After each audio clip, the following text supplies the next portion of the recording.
આ શક્કરિયાનું પાછું નવું શું કરવાનું છે?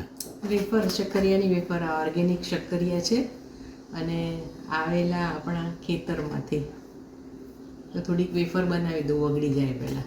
શક્કરિયાને બરાબર ધોઈ લેવાના છે. માટી ખૂબ આવતી હોય છે. છાલ ઉતારી દઈએ છીએ. જે ખરાબ ભાગ હોય એને કાપી નાખવાનો છે.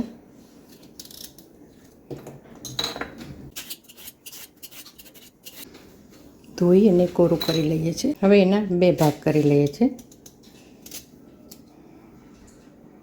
આવું સ્લાઇસર હોય, બટાકાની વેફર પાડીએ એનાથી સ્લાઇસ પાડી દઈએ છીએ.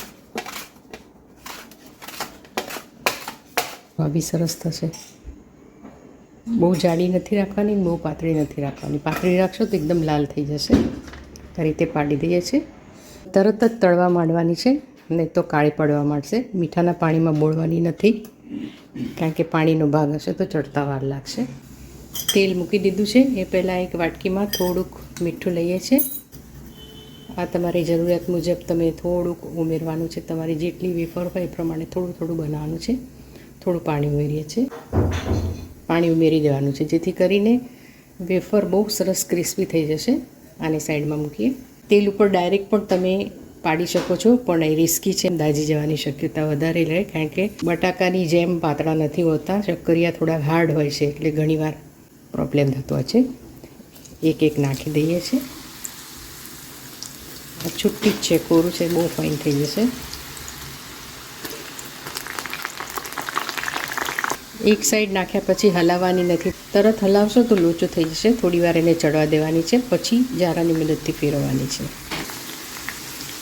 લગભગ 1-1.5 મિનિટ પછી એને આવી રીતે પલટાવતા રહેવાનું છે. થઈ જવાની થોડી વાર હોય ત્યારે આપણે થોડુંક જ મીઠાવાળું પાણી ઉમેરીએ છીએ, જેથી મીઠું પણ અંદર બેસી જશે અને વેફર સરસ થઈ જશે. ગેસ ધીરો રાખવાનો છે. મીઠું ઉમેર્યા પછી પરપોટા થોડા ઓછા થાય એટલે કાઢી લેવાની છે. એ થઈ જ ગઈ હશે. જુઓ,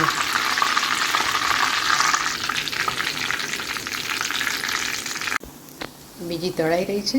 થોડીક મેં ઉતારી દીધી છે અને જોઈ શકો છો એકદમ સરસ થાય છે. લાલ કે સફેદ તમારે જે ખાવી હોય એ પ્રમાણે તમારે ગાણ કાઢવાનો છે. કડક સરસ થઈ જાય છે. મેં થોડું સિંધવ મીઠું અને લાલ મરચું મિક્સ કરી લીધું છે.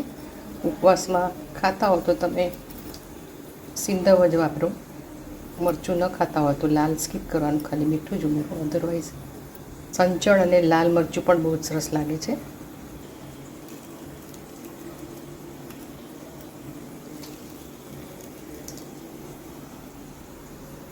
સરસ મજાની આ વેફર તૈયાર થઈ ગઈ છે. બટાકાની વેફર કરતાં થોડુંક ગળચટો ટેસ્ટ આવે છે. શક્કરિયા ગળ્યા હોય છે એટલે ટ્રાય કરજો, બહુ સરસ થઈ જાય છે. વિડીયો ગમ્યો હોય તો લાઈક, શેર, સબસ્ક્રાઈબ, ફોલો કરો. ક્યાંથી જોઈ રહ્યા છો એ પણ લખો. Thank you for watching. Enjoy. Take care. Bye bye.